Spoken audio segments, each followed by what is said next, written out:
Congress party సంబంధించి ఏ ఏ విషయాల్లో ఉన్నా డెఫినెట్ గా అయితే ఆయన ఏం వ్యతిరేకంగా చేయబోతున్నారు మాట్లాడతారు. అనేటటువంటి ఒక ఉత్కంఠ అయితే కంటిన్యూ అవుతుంది కదా సార్. ఎందుకంటే ఆయన అసంతృప్తులు ఉన్నారని పార్టీకి తెలుసు, హైకమాండ్ కి తెలుసు, పబ్లిక్ కి తెలుసు, అందరికీ తెలుసు. కాకపోతే విస్తృతంగా ఆయన నియోజకవర్గంలో పర్యటిస్తున్నారు, ప్రతి చోట కూడా వెళ్తున్నారు. ఎన్నికలు లేవు, ఏమీ లేవు, ప్రజల్లోకి బాగా వెళ్లే ప్లాన్ ఎక్కువగా చేసుకుంటున్నారు అనేటటువంటి విశ్లేషణలు కనిపిస్తున్నాయి, వార్తలు కూడా ఎక్కువగా వస్తున్నటువంటి పరిస్థితి. ఎందుకు ఈ టైంలో పబ్లిక్ లోకి వెళ్తున్నారు అంటే ఏం చెప్తారు సార్? మళ్ళీ ఏమైనా ఎలక్షన్ కి వెళ్లే ఆలోచనలు ఏమైనా ఉన్నారనుకోవాలా రాజగోపాల్ రెడ్డి, లేదంటే పార్టీ మారే ఛాన్సెస్ ఏమైనా ఉన్నాయనుకోవాలి? ఆయన ముందు అన్ని ఆప్షన్స్ ఉన్నాయి, but I don't think elections కు వెళ్తారు అని నేను అనుకోను. ఎందుకంటే అప్పుడు భారతీయ జనతా పార్టీకి వెళ్ళారు కదా, భారతీయ జనతా పార్టీకి వెళ్ళారు. అప్పుడు వేవ్ ఉంది, హుజురాబాద్ గెలిచింది, దుబ్బాక గెలిచింది. ఇప్పుడు నల్గొండలో భారతీయ జనతా పార్టీ తరఫున గెలవడం అన్నది అంత ఈజీ కాదు కదా. మునుగోడు లాస్ట్ టైం అది ప్రూవ్ అయింది కదా. అప్పుడు కాంగ్రెస్ కు డిపాజిట్ రాలేదు, కానీ టీఆర్ఎస్ కూడా స్ట్రాంగ్ ఉంది కదా. అక్కడ బీఆర్ఎస్ ఉంది, కాంగ్రెస్ ఉంది, ఏమైనా జరుగుద్ది. కాకపోతే ఆయన అన్నారు నేను రాజీనామాకైనా సిద్ధం అని చెప్పారు, కానీ రాజీనామా చేయరు. ఈ విల్ ప్లే వెయిట్ గేమ్. ఇంకా 3 ఖాళీలు ఉన్నాయి మంత్రివర్గ విస్తరణలో. ఎందుకు ఈయనతో పంచాయతీ అని హైకమాండ్ అనుకుంది అనుకోండి, 3 ఖాళీల్లో ఒకటి రాజగోపాల్ రెడ్డికి ఇవ్వచ్చు, ఏదైనా జరగవచ్చు. అయితే ఒకటి చెప్తాను, గతంలో ఒకటే మంత్రివర్గంలో 2 బ్రదర్స్ లేరా అంటే ఉన్న సందర్భం ఉంది. కర్ణాటకలో ఎగ్జాంపుల్ సతీష్ జారకిహోలీ, ఆయన సోదరుడు ఇంకో జారకిహోలీ కూడా కాంగ్రెస్ పార్టీ ఒకటే కేబినెట్ లో 2 సోదరులకు ఇచ్చింది. అట్లాగే భారతీయ జనతా పార్టీ గాలి జనార్దన్ రెడ్డి సోదరులకు కూడా కేబినెట్ లో ఇచ్చిన సందర్భం ఉంది. ఇప్పుడు వివేక్ వెంకటస్వామికి ఒకటే కేబినెట్ లో కాదు, కానీ వివేక్ వెంకటస్వామి కుమారుడు గడ్డం వంశీ ఎంపీగా ఉన్నారు, ఆయన మరో సోదరుడు వినోద్ ఎమ్మెల్యేగా ఉన్నారు.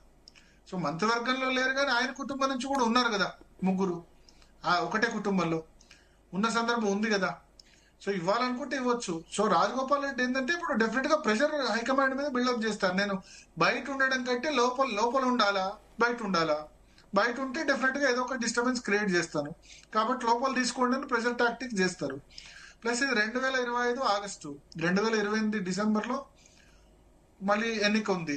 ఈ 3 సంవత్సరాల ముందే ఎందుకు నిర్ణయం తీసుకుంటారు? ఆయన ముందు చాలా ఆప్షన్స్ ఉన్నాయి. భారతీయ జనతా పార్టీలో జాయిన్ అవ్వడం, బీఆర్ఎస్ లో జాయిన్ అవ్వడం, లేదా కొత్త పార్టీ స్థాపన అంటే కొత్త పార్టీలో జాయిన్ కావడం, లేదా కాంగ్రెస్ పార్టీలోనే ఇట్లే అసంతృప్తి ఉండడం. కాంగ్రెస్ పార్టీలో ఒక రాహుల్ గాంధీ, సోనియా గాంధీ, ప్రియాంక గాంధీని తిట్టకుండా ఎవరిని తిట్టినా నడుస్తుంది, మల్లికార్జున ఖర్గేని తిట్టినా నడుస్తుంది, గుర్తుపెట్టుకుంటాం. అయితే వెంకటరెడ్డి గారి వ్యవహార శైలి ఏ రకంగా చూసుకోవచ్చు సార్? ఇందాక మీరు ప్రస్తావించినట్టు మునుగోడు ఎన్నికల ఉప ఎన్నిక ఆ టైంలో మాత్రం ఆయన కొంత రాజగోపాల్ రెడ్డికి సోదరుడికి సపోర్ట్ ఇచ్చే ప్రయత్నం చేశారు, ఆయన విదేశాలకు కూడా వెళ్ళిపోయినటువంటి పరిస్థితి. కానీ ఇప్పుడు ఆయన మంత్రిగా ఉన్న తర్వాత తమ్ముడికి మంత్రి పదవి విషయం వచ్చేసరికి కొంత సైలెంట్ అవుతున్నారు, స్తబ్దుగా ఉన్నటువంటి సిచ్యువేషన్. ఎందుకు అనుకోవాలి సార్? ఒకటి, ఇప్పుడు రాజగోపాల్ రెడ్డి వెర్షన్ లోనేమో ఆయన రేవంత్ రెడ్డికి పూర్తిగా సరెండర్ అయిపోయారు, కోమటిరెడ్డి వెంకటరెడ్డి అని ఆయన అంటారు. ఇక్కడ గతంలో రాజగోపాల్ రెడ్డి ఆరోపణ చేశారు కదా, 50 కోట్లు పెట్టి పీసీసీ కొనుక్కున్నారని రేవంత్ రెడ్డి మీద ఆరోపణ చేసి December 7th నుంచి మాత్రం పూర్తి రేవంత్ రెడ్డి లాయలిస్ట్ గా మారిపోయారు. ఆయన ఈక్వేషన్ అయింది. ఆయన ఉద్దేశం ఏంటంటే రాజగోపాల్ రెడ్డికి మంత్రి పదవి ఇచ్చి తనని తీసేస్తారు అని ఆయన అనుకోవచ్చు. ప్లస్ నల్గొండ జిల్లాలో ఆల్రెడీ వెంకటరెడ్డి, ఉత్తమ్ కుమార్ రెడ్డి 2 ఉన్న తర్వాత మళ్ళీ ఇప్పుడు రాజగోపాల్ రెడ్డి వస్తే కొంత తన తమ్ముడు కూడా ఇవ్వాల్సి వస్తుంది. దానిలో భాగం జిల్లా మీద హోల్డ్. ఒక పార్టీ ఏమో వెంకటరెడ్డి చూస్తున్నారు, ఇంకో పార్టీ ఉత్తమ్ కుమార్ రెడ్డి చూస్తున్నారు.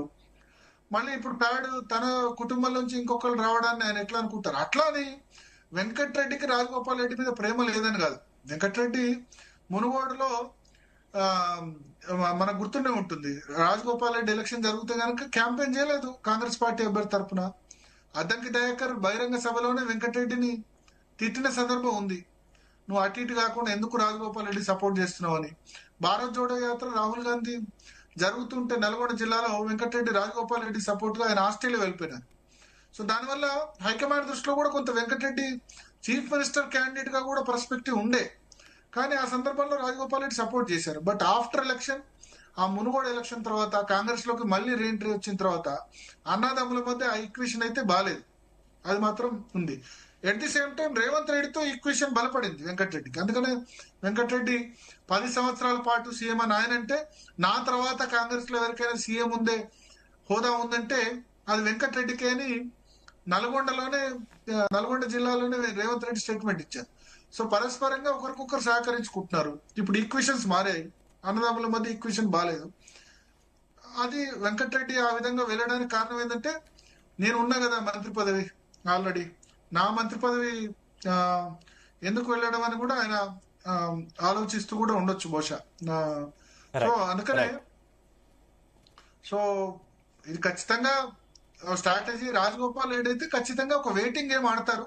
ఇంకా 3 మంత్రి పదవుల్లో తనకు 1-2 ఓకే ఇవ్వాలని, ఆ, ఒక 3 మంత్రి పదవుల్లో తనకు ఒక్కడికైనా రాకపోదా అని ఆలోచిస్తారు. రాకుంటే ఆయన ఆప్షన్స్ ఆయనకు ఉన్నాయి. కానీ ఇప్పుడే తొందరగా నిర్ణయం తీసుకోరు. ఈ విధంగా కామెంట్ చేస్తూనే ఉంటారు. రాబోయే రోజుల్లో ఇంకా దాడి కూడా తీవ్రం కావచ్చు. దానికి అసంతృప్తివాదులు లాంటి వాళ్ళు ఇప్పుడు బట్టి అన్నారు, అవును హామీ ఇచ్చామని. సో కొంతమంది తోడు కూడా కావచ్చు. సో ఏదైనా జరగవచ్చు. ఆయన కాంగ్రెస్ పార్టీలోనే ఉంటూ డెఫినెట్ గా ఈ రేవంత్ రెడ్డిని ఇబ్బంది పెట్టే ప్రయత్నం చేస్తూ ఉంటారు. ప్రభుత్వాన్ని వ్యతిరేకంగా కాంగ్రెస్ లో కూడా ఇవన్నీ మాట్లాడుతూ కామనే కదా సార్. కాంగ్రెస్ లో కామన్. అందుకని నేను చెప్తున్నా, రాహుల్ గాంధీ, సోనియా గాంధీ, ప్రియాంక గాంధీ తప్ప ఎవరిని తిట్టినా నడుస్తుంది. ఓకే ఓకే రాజశేఖర రెడ్డి మీరు చేయలేదా? అంతకుముందు అందరు విమర్శలు చేసినా ఏముంటది? ఏం కాదు. షోకాజులు ఇవన్నీ కాదు. కాంగ్రెస్ హైకమాండ్ కూడా చూసి చూడనట్టే పోద్ది. రైట్ రేవంత్ రెడ్డిని తిడితే పర్లేదు, కాంగ్రెస్ పార్టీ ప్రాస్పెక్ట్స్ దెబ్బతినొద్దు.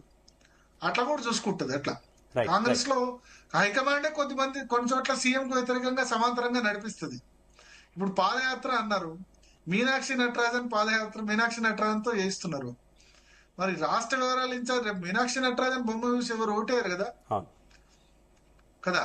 అవును సార్. సో ఆ, పూర్తిగా రేవంత్ రెడ్డి చేతిలో కూడా అధికారం ఉండొద్దని హైకమాండ్ కూడా అనుకుంటది.